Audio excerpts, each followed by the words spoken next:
Trataremos de hacer un análisis quizás excesivamente general, pero necesario de cuál es la suerte o cuál es el tratamiento que tiene en el nuevo ordenamiento la responsabilidad contractual. Como saben los estudiantes y los abogados, el Código Civil de Vélez Arfiel organizó y estructuró dos subsistemas de responsabilidad civil. Uno, el llamado responsabilidad contractual, que para el Código era responsabilidad por incumplimiento de las obligaciones, y el otro, la llamada responsabilidad extracontractual o aquiliana, que implicaba la aplicación del sistema de la responsabilidad civil a todo apartamiento o a todo acto que contrariara la regla general, el principio general de no dañar a otro, el alterum non ledere que establecían los romanos. De esa forma, la responsabilidad aquiliana operaba en alguna medida en forma residual y la responsabilidad contractual operaba pura y exclusivamente en el ámbito de los incumplimientos derivados de un contrato. Esto generaba que había efectos diferentes que con el transcurrir del tiempo se fueron aproximando y a lo cual contribuyó en gran medida la importante reforma al Código Civil de Vélez Arfiel que realizó la Ley 17711 en el año 1968. De allí que aquellas diferencias que tradicionalmente se señalaban en punto a la existencia de solidaridad en un caso y no en el otro, en punto al régimen de la prueba, en punto al carácter subjetivo u objetivo de la responsabilidad, se fueron, como yo les señalaba, como acabo de señalar, se fueron diluyendo, difuminando a través del tiempo, hasta llegar prácticamente a un estadio de la discusión jurídica donde los dos sistemas estaban sometidos a reglas muy parecidas. Llegamos a esa situación en que prácticamente, en ese sentido, el nuevo Código Civil y Comercial, precisamente, y eso lo señalan con claridad los fundamentos del anteproyecto, establece un tratamiento en general unificado de los dos sistemas de responsabilidad. El nuevo artículo 1716 del Código lo dice en forma clara del nuevo Código. La violación del deber de no dañar a otro, lo que tradicionalmente considerábamos como el alterum non ledere, o sea, el deber de no dañar a otro, que era el fundamento de la responsabilidad aquiliana, o el incumplimiento de una obligación, continúa el nuevo artículo, o el incumplimiento de una obligación, y acá encuadramos lo que tradicionalmente calificábamos como responsabilidad contractual, da lugar a la reparación del daño causado conforme con las disposiciones de este código. Los autores del código, los autores del anteproyecto que plasmó y que concluyó en el código que va a entrar en vigencia, en los fundamentos se encargan de señalar una realidad, que es que esta unificación o esta unidad del fenómeno del ilícito que plasma y que concluye en la unificación de los dos subsistemas de responsabilidad, dice, esta unidad, leo literalmente lo que dicen los fundamentos, no implica homogeneidad, ya que hay diferencias que subsisten. O sea, es una realidad que aunque unifiquemos todas estas consecuencias que acabamos de señalar en orden a la extensión de resarcimiento o a la prescripción, sin duda la responsabilidad contractual o la responsabilidad derivada del incumplimiento de un contrato tiene una génesis distinta y un funcionamiento, una estructura distinta que la responsabilidad aquiliana. En primer lugar, en materia contractual, nosotros partimos que cuando se da la responsabilidad, o sea, frente al fenómeno del incumplimiento, tenemos un contrato que es la base, es la norma de autorregulación de los derechos de las partes, que es la que origina de la que deriva ese incumplimiento. O sea, tenemos una instancia previa donde acreedor y deudor, las partes del contrato, acuerdan, establecen, distribuyen riesgos, asumen riesgos, se informan, que no se da en el ámbito aquiliano. La persona que tiene la desgracia de atropellar a un peatón en la esquina no tiene una instancia previa. El hecho ilícito nace, la obligación de resarcir nace del mismo hecho ilícito. No hay una diferencia temporal entre entre el hecho generador y la obligación de resarcir. O sea, no tenemos una instancia, el autor de esas lesiones no tiene una instancia previa con la víctima para discutir y para prever las consecuencias del incumplimiento. Si así fuera, el hecho ciertamente no ocurriría. O sea, este es un planteo prácticamente absurdo. Pero esto genera también consecuencias en el ámbito del incumplimiento. La consecuencia básica es en el ámbito de la extensión del resarcimiento. En el ámbito aquiliano, el resarcimiento, o sea, cuando hay un incumplimiento derivado de la obligación genérica, del deber genérico de no dañar, cuando el incumplimiento se da en ese ámbito, el autor del hecho responde por las consecuencias inmediatas y por las mediatas previsibles. En cambio, como señalábamos al principio, en el ámbito contractual, al menos en el sistema actual, se respondía por las consecuencias inmediatas y necesarias, y por las consecuencias mediatas solo se respondía en caso de dolo o de malicia. Esto desaparece y hoy podemos decir que tanto en el ámbito extracontractual como en el contractual, en un caso el deudor y en otro caso el autor del hecho ilícito van a responder por las consecuencias inmediatas y las mediatas previsibles. Pero la previsibilidad se va a juzgar distinto en el ámbito aquiliano que en el ámbito contractual, porque el nuevo código trae en materia contractual una norma que es propia, que es típica de la responsabilidad contractual, que es el artículo 1728.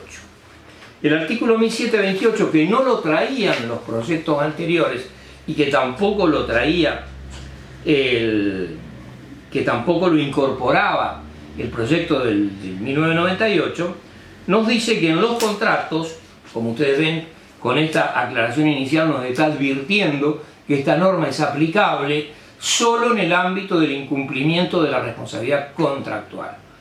De esa manera ustedes pueden advertir aquello que ya señalaban los fundamentos del proyecto, que hay unidad pero no una homogeneidad absoluta, porque vamos a encontrar normas dentro del nuevo ordenamiento que son propias y exclusivas de la responsabilidad contractual. Una es esta.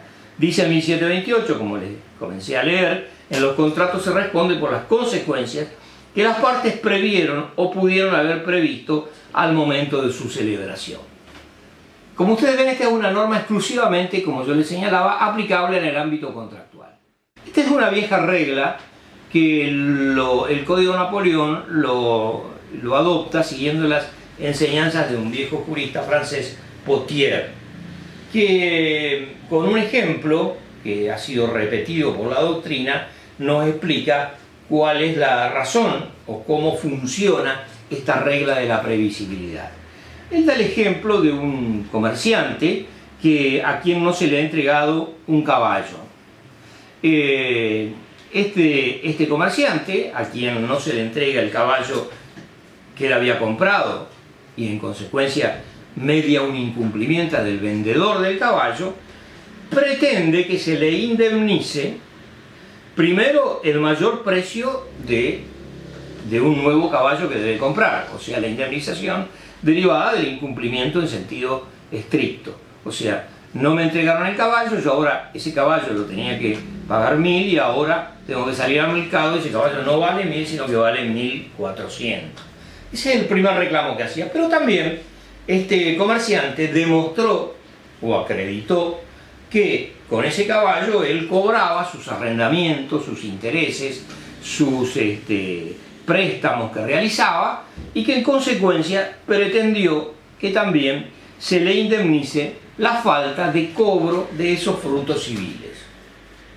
A partir de ese ejemplo que arma Pottier, él dice que él sin duda que va a responder por la diferencia o el mayor valor del caballo. Es un daño que no debe ser discutido, es un daño claramente previsible en sentido objetivo. Es obvio, cualquiera fuera el destino que le hubiera dado el comprador del caballo, ya sea para su labranza, ya sea para paseo, ya sea para regalarlo a un tercero, ese daño se produce siempre, es un daño que se produce objetivamente. Pero este otro daño adicional que el comerciante reclamaba, que era el no haber podido percibir los frutos que él tenía que cobrar y que pensaba cobrarlos desplazándose con el caballo, este daño no tiene derecho a cobrarlo salvo que él lo advierta y que al vendedor del caballo le hubiera advertido: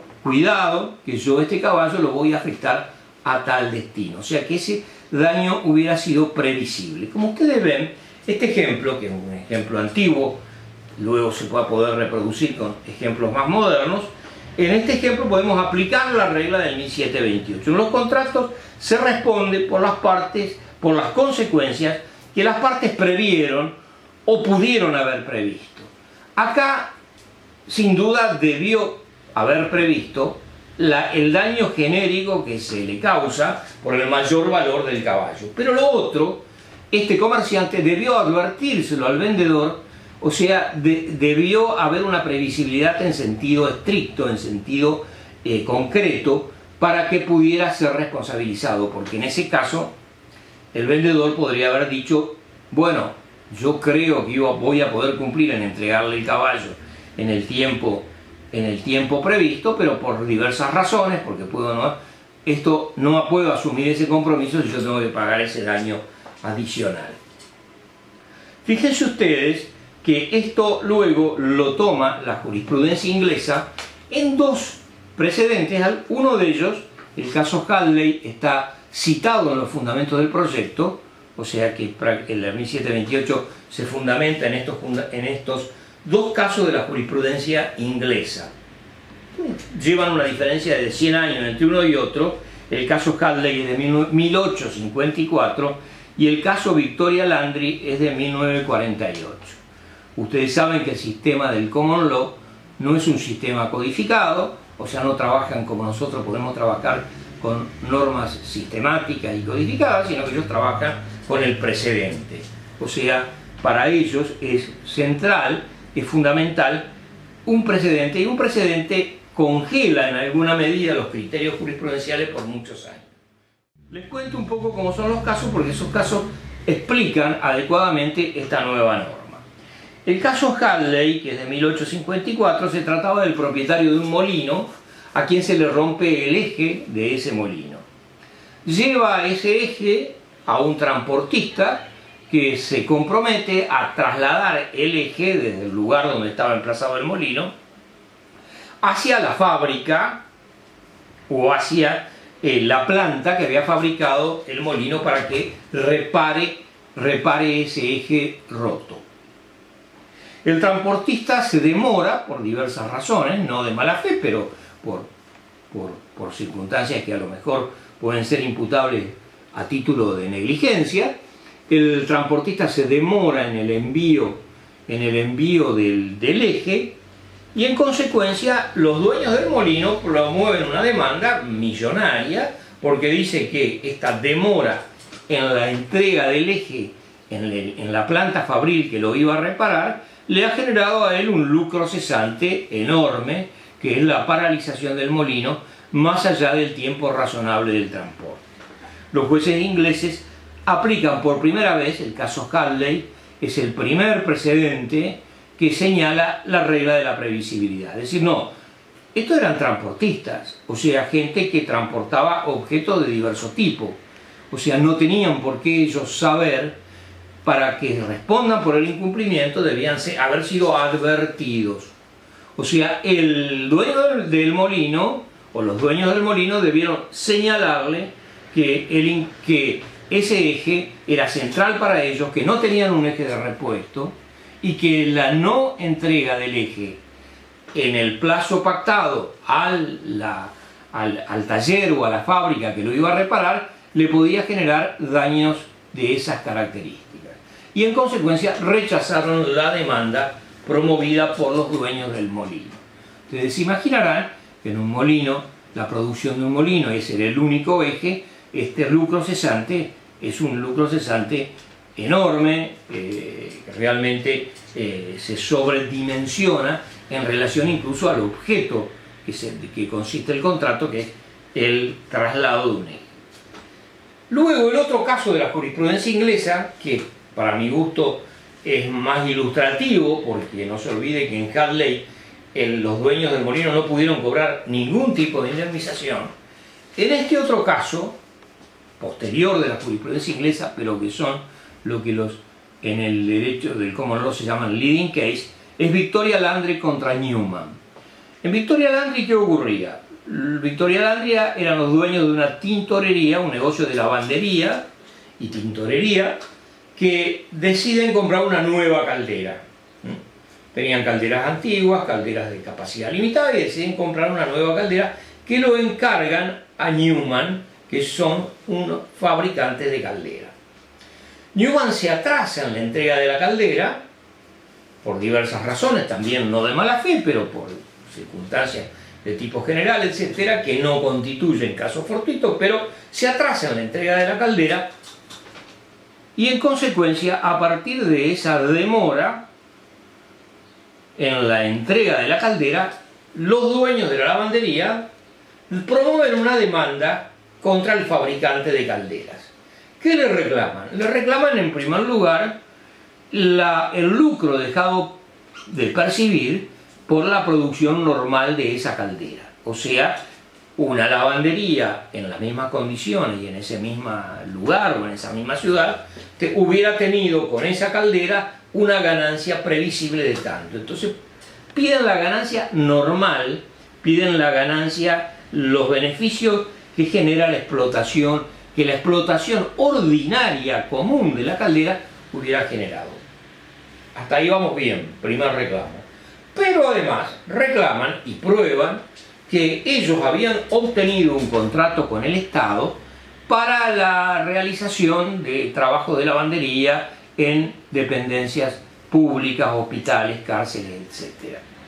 Y que este negocio con el Estado, que ya lo tenían adjudicado, les hubiera generado una ganancia especial, una ganancia extraordinaria. Entonces tienen dos reclamos: la ganancia ordinaria de cualquier lavandería, y además reclaman que le paguen la ganancia extraordinaria que dejaron de percibir con motivo de la entrega de la caldera.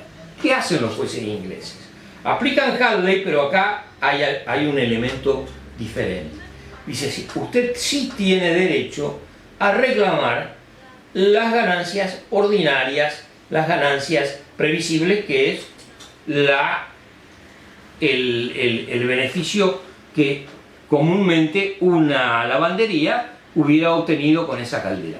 Pero este otro rubro adicional, este reclamo, este daño adicional que usted ha pedido, que es vinculado a los contratos que tiene celebrado con el Estado, eso usted lo debió advertir, debió ser previsto para que pudiera ser asumido por la otra parte y en consecuencia para que sea indemnizado. ¿A qué conclusión se llegó? Se llegó a la conclusión que solo se indemnizaba el primer daño reclamado, pero no el segundo daño. ¿Por qué? Esto tiene su lógica, la regla de la previsibilidad tiene su lógica. O sea, frente a la advertencia que los dueños de la lavandería realizaban al fabricante de caldera, el fabricante de caldera podría haber dicho lo siguiente: yo normalmente estoy entregando en 30 días los compromisos o los encargos que me realizan,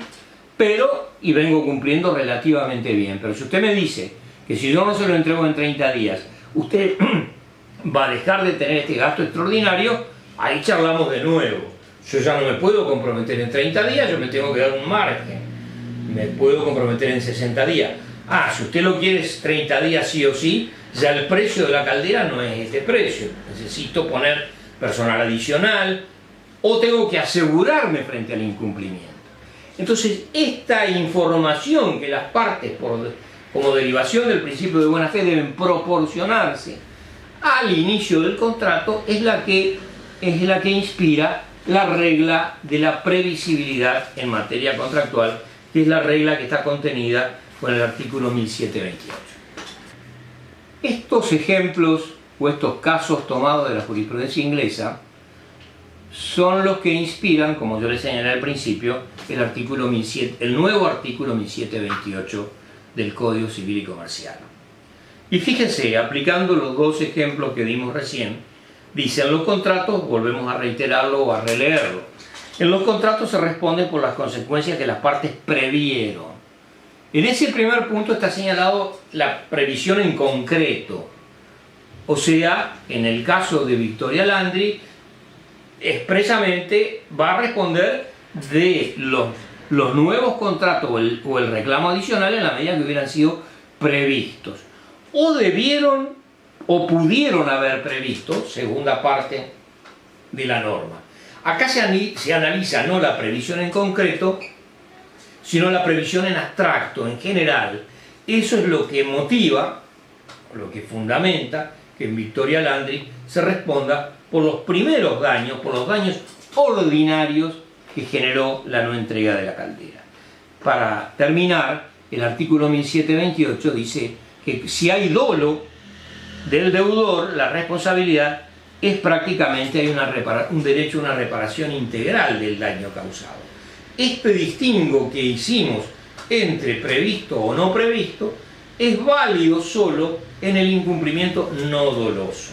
Cuando el deudor actúa de mala fe, suponiendo, demos un ejemplo para que esto se entienda, si el dueño de la lavandería en realidad tiene un hermano o un familiar o un pariente interesado en ganar la licitación con el Estado y lo hace dolosamente, ¿para qué? Para perjudicar a los dueños de la lavandería y beneficiar a su familiar. Acá ya no entra a jugar la regla de la previsibilidad. Acá va a responder por todo el daño causado, incluyendo esto aunque no hubieran sido previstos expresamente. Reitero, la regla de la previsibilidad se aplica solo para el incumplimiento no doloso. Con esto cerramos quizás la norma central que diferencia y que le da en alguna medida un margen de autonomía dentro de la unificación a la responsabilidad contractual.